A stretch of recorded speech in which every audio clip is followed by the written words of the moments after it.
Okay, I'm actually going to be going over the Canadian federal election that's going to be happening this year on April the 28th. I just wanted to give my input on the candidates that are going to be in the forefront, I guess.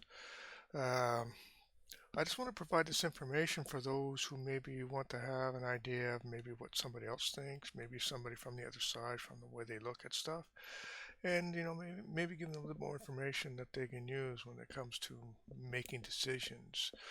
Um, Here in Canada, we have a multi-party system, but the majority of the parties actually are not in the forefront. Like we've got parties like the Green Party, the CPP Party, the Bloc Québécois.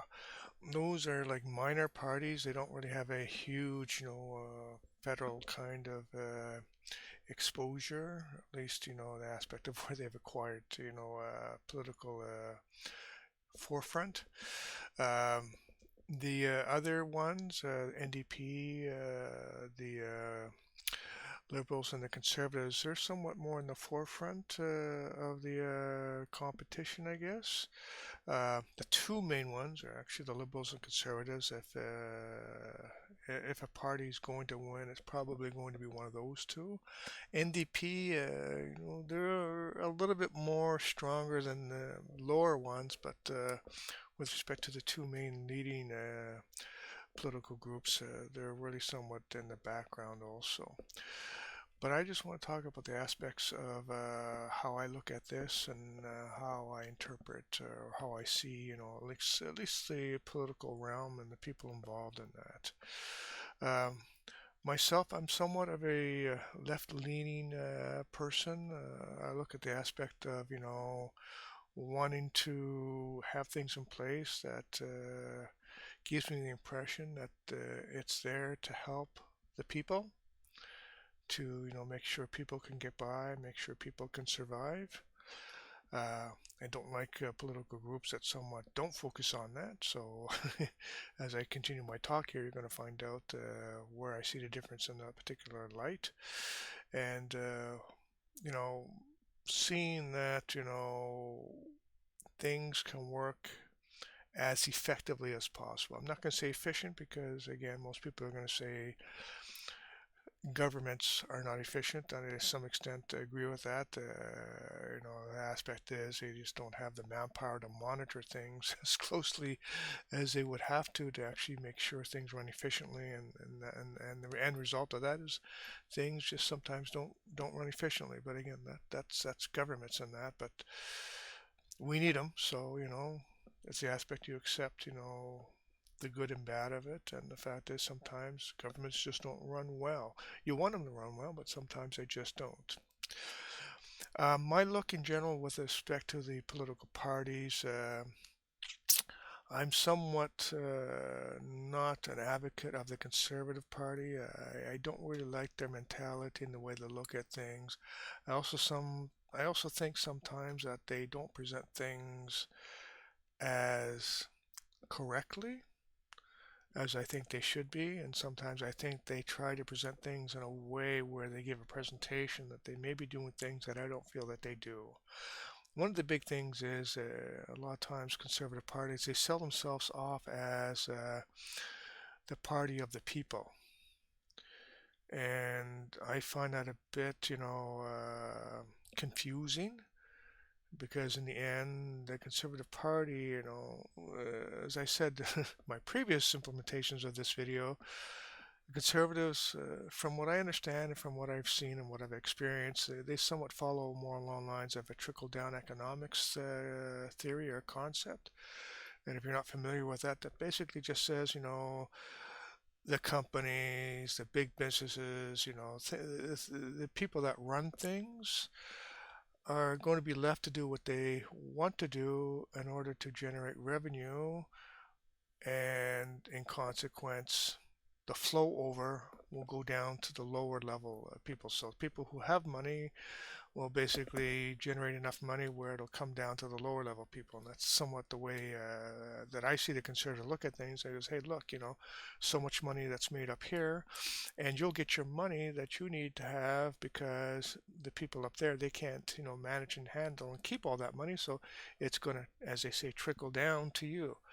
Uh, that theory actually has been proven incorrect. It's really considered invalid nowadays. So anybody who follows it somewhat really is not really concretely understandable about economics in the way businesses run. If anybody knows anything about people who have money, the first thing you realize is they don't like to give money up. So the aspect of this concept of money flowing over because you know, it's just a result of the way they run. Well, you find out people who have money, manage things in a way where they try to reduce the amount of loss of money. And that's why I don't believe in that. And it's one thing I'm not happy about the conservatives because, for one thing, they follow that even though they don't indicate that they do, even though I've seen, articles and I remember reading things about the aspect of that's the way that the conservatives look at things. And of course, things that they say, with respect to how the government should run. They don't feel the government should be, big government is something that they're always, advocating that shouldn't be, there. And the fact that, government should be as optimized as possible. And a lot of things with respect to that is, reducing the activity of the government involved in with respect to things that they feel that they shouldn't be involved in. Like one of the big thing here in Canada is this concept of regulation. Conservatives are big on not regulating, basically regulating business, obviously, because that's the thing most likely you'd be regulating. A lot of times they don't. And I remember in the past where they've done that, where they've taken out regulations and some really drastic, really bad things has happened because of it. And it's because the fact is, of course, companies were allowed to do what they wanted to do. And again, that's the premise of the conservatives is don't interfere with business. That's also another big thing is, the conservative mentality is don't get in the way of business because business is what drives society. Business is what drives your economy forward. It drives, the society forward. It's what they think is the most important part of a country in general. And I don't believe that one bit at all. I believe the aspect is the government should be put in place to be able to take care of the people because that's always why the government is there, is to put things in place where the people can move forward and can, achieve and get to the goals that they want to get to. Uh, I know in the United States, because the United States is always a comparison, that's somewhat a contradiction in the mentality, at least in the United States, is, take care of yourself.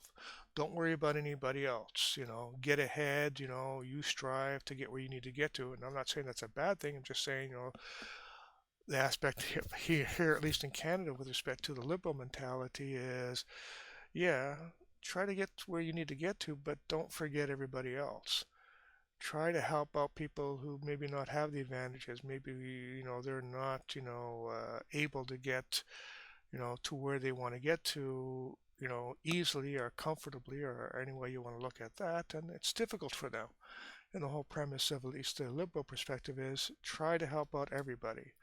And again, like I says, I don't see the conservatives with that mentality, even though a lot of times they try to sell that, which again is something that bothers me. And says, I'd prefer that they be honest. I prefer they come to say, hey, look, we want to make sure that we don't interrupt the flow of business. We want to make sure those things run properly.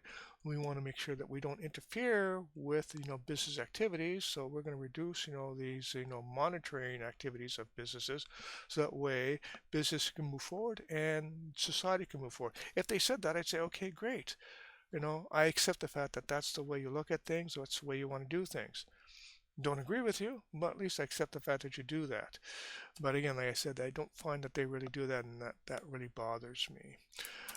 Here in Canada, we have Mark Carney, who's the leader now of the Liberals, and Pierre Poilievre, who's the leader of the Conservative Party. And Poilievre, he's got some concerns I have. Carney, he was just, put into power because the previous prime minister, he stepped out. And then here in Canada, we don't, if you're not Canadian or you're not somebody who follows or works or lives in a country that follows a parliamentary system, you don't elect the leader. You actually elect a party. In fact, you actually elect a member of the party. And that member of the party is going to be elected to what they call the House of Commons. Basically, they get a seat in the government. Someone in, like you say, in the states, they have a Senate and they have a House of a House. I think they have, I forget the full name, but a House and the Senate, and and there you actually elect the person, to some extent because they have a different electoral system in there. But again, you basically elect a person. In Canada, that's actually how the government works. Even though we do have a Senate, but that's a whole other story. But you somewhat elect the person to operate in the government for your particular region. And the prime minister is only the person who leads that party. So the prime minister by de facto becomes prime minister only because their party happened to be the one that actually won the most seats in the election. And as I was stating, Carney and Poilievre are the two leaders of the two parties, and Carney, the leader of the Liberal Party, he's somewhat, right-leaning left. His background is business. In fact, he ran the Bank of Canada and the Bank of England for a good period of time, and apparently he did actually a very good job of it. He also worked in the private industry and large, financial institutions. So he seems like he has a concrete understanding of economics. And some of the things he's been saying gives you the impression he has a good understanding of it. And with respect to the issues that we're going through now in Canada with respect to these tariff issues happening with the United States, he seems like he's at least a person who actually understands it to the level that needs to be understood. And so we think he's good for that. At least I think he's good for that. Not that we think he's good, but we think he's good for that. And I think it'll help out the country to move forward because you have a strong leader in the areas that are struggling right now. That requires some good concrete understanding of the problem. Poilievre, he's not in that realm. That's not his area of expertise, so I can't really give him about that.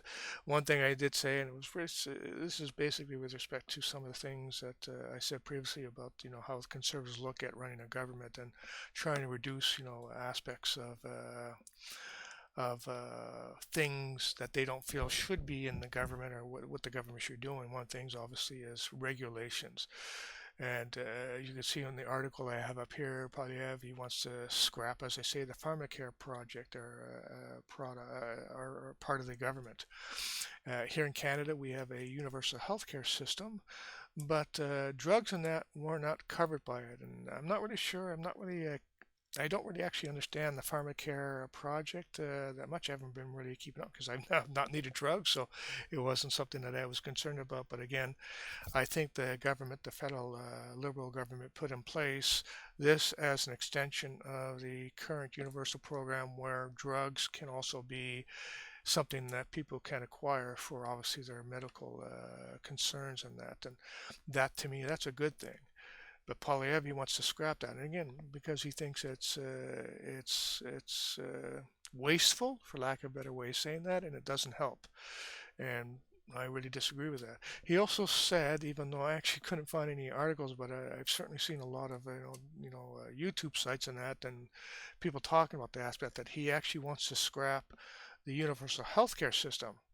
Again, the same sort of reason, that goes in line with the way the conservatives think, which is not overburdening the government with worrying about things that they don't feel they should have to worry about and getting in the way of stuff. Even though this is not really big business, it's the aspect of not making government overly bulky where they spend too much time doing things that, again, the conservatives think that they should not be doing. But again, universal health care is something that's integral to the Canadian society, and everybody expects it now. You can't drop it and make people happy about it. And from what I understand, Poilievre, he also said that he actually wasn't going to do things to remove some aspects of the universal health care system, which is a bit interesting because apparently he was a big proponent for dropping it completely. So that's one thing that, again, it bothers me. It bothers me about the Conservatives, again, that mentality of, you know, we're presenting the aspect of not doing too many things where we're wasting money. That's what it gets down to it. They're really talking about the fact of, at least with these concepts of, getting rid of these programs, and that is we don't want to waste money, because if we don't waste money, that's not money out of your pocket. And again, a lot of people, and again, the conservatives, they sell that. They say, hey, look, we're saving you money. We're not going to sit there and put all these things on top of you. It's going to cost you money. And it comes down to, like, taxes and stuff like that. We're taking away the taxes. And, if you look at the aspect of the way the government runs and, the things it needs to do, taxes are an integral part of it. A country can't run unless it can, maintain itself via the aspect of collecting money to operate. And again, the biggest thing for that with a government in a country is taxing. And again, if you want to have programs that go in the aspect of being supportive of the communities, you know you put them in place so that way people can survive, people can move forward. And again, that's what the universal health care program is for. That's what pharmacare is for. And those are not bad things. Now they cost money. And it has to be the aspect that you have to accept the fact that they cost money. And the good thing about here, just as a side note, is technically, even though it may not be understood completely, at least from an outside Canada perspective, we still pay for the healthcare system. We're taxed basically via like an insurance kind of concept on our revenue. So your revenue that you acquire from your job, you actually are taxed on that for the healthcare system. But the whole thing is, you're only taxed if you're working. If you're not taxed, you certainly can't be. If you're not working, you can't be taxed. But you still have health care. And that's the whole thing about these programs. They're here to help the people. They're here to help everybody. And they're good things. And like I said, the conservatives are somewhat against that. So you're obviously hearing that I'm not a fan of the conservatives. I find a lot of things that they do extremely, extremely. I can't think of the word. Uncomfortable is what I'm coming to my mind. Things that cause me problems of discomfort. Things I just don't like. Again, like I said, I'm more left-leaning. An aspect is I want the government run to the aspect of what most people think a government should be, which is there to take care of to help take care of the people, not to take care of the people. Because again, people say, well, that's a social program, and Canada has a lot of social programs, and I don't doubt that. But again, those programs are put in place to help the people, and the whole aspect is the government is in place to make sure people can move forward, people can get by in that, and try to put things in place to make that as not overly complicated as it can be. Make sure people have the ability to get where they need to get to. And again, like I said, the liberals, that's really their mentality in that, and that's the way they look at things. I think I'm going to stop there. If I have any conservatives that see this video, I certainly like to have your input there, because obviously if you're conservative, then you obviously follow maybe the conservative mentality and the mantra. I'm going to assume that you do agree with the things that the conservatives do, the things that Poilievre is doing. And if you do, I'd certainly like to hear from you. I'd like to hear you explain why you feel that they should be in power, that they should be leading the country, and give the reasons why. I gave the reasons why I don't think they should be in power, but if you have a different look at a different aspect of it, a different explanation of it, maybe you can provide that. I'm most likely probably not going to agree with your conclusions, but I'd like to still hear them. I'd like to still hear, the way you look at it and the way you see things. So that way, at least I have an aspect of seeing how someone from the other side of the fence actually looks at things. And I'm going to leave stuff there. I want to thank you very much for listening. This video is on my live stream. My live stream is actually based on a very specific target activity, and I put it in place. It started a couple of years ago, but I actually laid off here probably for over a year, but I'm starting it up again, and I actually want to make it more official. Before it was just something I was just doing on the side as a side project. Now I'm actually making it more official. I would like to get my YouTube channel up to the aspect of where it can actually start generating revenue for myself, because I'm thinking as if I'm spending more time on this, then maybe I should try to get something out of it. And with that, I need 1,000 subscribers, because that actually is a requirement from YouTube, is that you need at least 1,000 subscribers to activate the program on YouTube. And on top of that, you also, I think it's 1,000 hours of watch time, as they call it, or I know it's a large amount of watch time you also need. So I need that too. So if you can watch my videos and you can subscribe to my channel, that would be fantastic, and I would really appreciate it. Okay, I'm going to leave things there and I will stop. Thank you very much again.